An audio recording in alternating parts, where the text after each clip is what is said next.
DK Shivakumar ಅವರು JDS ಭವಿಷ್ಯದ ಬಗ್ಗೆ ಮಾತನಾಡೋ ಮೊದಲು ಪ್ರಸ್ತುತ ದೇಶದಲ್ಲಿ ಕಾಂಗ್ರೆಸ್ ಪರಿಸ್ಥಿತಿ ಏನಾಗಿದೆ ಅಂತ ನೋಡಿಕೊಳ್ಳಲಿ. 2028ಕ್ಕೆ ಬಿಜೆಪಿ ಜೆಡಿಎಸ್ ಕನಿಷ್ಠ 150 ಸ್ಥಾನ ಗೆಲ್ಲಲಿದೆ ಎಂದು ನಿಖಿಲ್ ಕುಮಾರಸ್ವಾಮಿ ಹೇಳಿದ್ದಾರೆ. ಬಿಜೆಪಿ ಜೆಡಿಎಸ್ ಬದ್ಧತೆಯಿಂದ ಮೈತ್ರಿ ಮಾಡಿಕೊಂಡಿದ್ದೇವೆ. ಜೆಡಿಎಸ್ ಶಕ್ತಿ ಏನು ಅಂತ ಲೋಕಸಭೆ ಚುನಾವಣಾ ಫಲಿತಾಂಶಗಳಲ್ಲೇ ಗೊತ್ತಾಗಿದೆ ಎಂದಿದ್ದಾರೆ.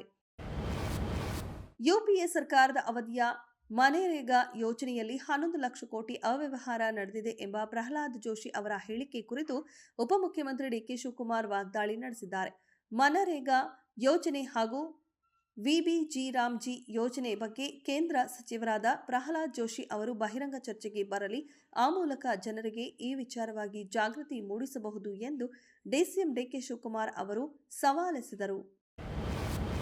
ಕೇಂದ್ರ ಸಚಿವ ಪ್ರಹ್ಲಾದ್ ಜೋಶಿ ಮತ್ತು ವಿಧಾನಸಭೆ ಪ್ರತಿಪಕ್ಷದ ನಾಯಕ ಆರ್ ಅಶೋಕ್ ಈ ಸಂಬಂಧ ಟ್ವೀಟ್ ಮಾಡಿದ್ದಾರೆ. ರಾಜ್ಯ ಕಾಂಗ್ರೆಸ್ ಸರ್ಕಾರ ಗಾಂಧಿ ಕುಟುಂಬದ ಅಣತಿಯಂತೆ ನಿಷ್ಕ್ರಿಯವಾಗಿರುವ ಪತ್ರಿಕೆಗಾಗಿ ರಾಜ್ಯದ ಖಜಾನೆಯನ್ನೇ ಲೂಟಿ ಮಾಡಿದೆ ಎಂದು ಕೇಂದ್ರ ಸಚಿವ ಪ್ರಹ್ಲಾದ್ ಜೋಶಿ ಕಿಡಿಕಾರಿದ್ದಾರೆ. ರಾಜ್ಯದಲ್ಲಿ ಅಸ್ತಿತ್ವದಲ್ಲಿರದ ಹಾಗೂ ದೇಶದಲ್ಲಿರುವ ರಾಷ್ಟ್ರೀಯ ಪತ್ರಿಕೆಗಳನ್ನು ಹೊರಗಿಟ್ಟ ಕರ್ನಾಟಕದ ಕಾಂಗ್ರೆಸ್ ಸರ್ಕಾರ ನ್ಯಾಷನಲ್ ಹೆರಾಲ್ಡ್ಗೆ ಜಾಹೀರಾತು ಹಣವನ್ನು ಏಕೆ ನೀಡಿದೆ ಎಂದು ಜೋಶಿ ಪ್ರಶ್ನಿಸಿದ್ದಾರೆ. ಡಬ್ಲ್ಯೂಪಿಎಲ್ ಉದ್ಘಾಟನಾ ಸಮಾರಂಭಕ್ಕೆ ಕ್ಷಣಗಣನೆ. 2026ರ ಮಹಿಳಾ ಪ್ರೀಮಿಯರ್ ಲೀಗ್ನ 4ನೇ ಸೀಸನ್ ಇಂದು ಅದ್ಧೂರಿ ಉದ್ಘಾಟನಾ ಸಮಾರಂಭದೊಂದಿಗೆ ಆರಂಭವಾಗಲಿದೆ. ಲೀಗ್ನ ಮೊದಲ ಪಂದ್ಯದಲ್ಲಿ ಹಾಲಿ ಚಾಂಪಿಯನ್ ಮುಂಬೈ ಇಂಡಿಯನ್ಸ್ ಹಾಗೂ ರಾಯಲ್ ಚಾಲೆಂಜರ್ಸ್ ಬೆಂಗಳೂರು ತಂಡಗಳು ಮುಖಾಮುಖಿಯಾಗುತ್ತಿವೆ. ಮೊದಲ ಪಂದ್ಯಕ್ಕೆ ನವಿ ಮುಂಬೈನ ಡಿವೈ ಪಾಟೀಲ್ ಕ್ರೀಡಾಂಗಣ ಆತಿಥ್ಯ ವಹಿಸುತ್ತಿದೆ.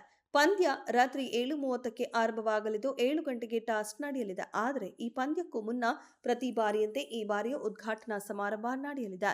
ಬಾಲಿವುಡ್ ಸ್ಟಾರ್ ಸೆಲೆಬ್ರಿಟಿಗಳು ನೃತ್ಯ ಹಾಗೂ ಹಾಡಿನ ಮೂಲಕ ಅಭಿಮಾನಿಗಳನ್ನ ರಂಜಿಸಲಿದ್ದಾರೆ.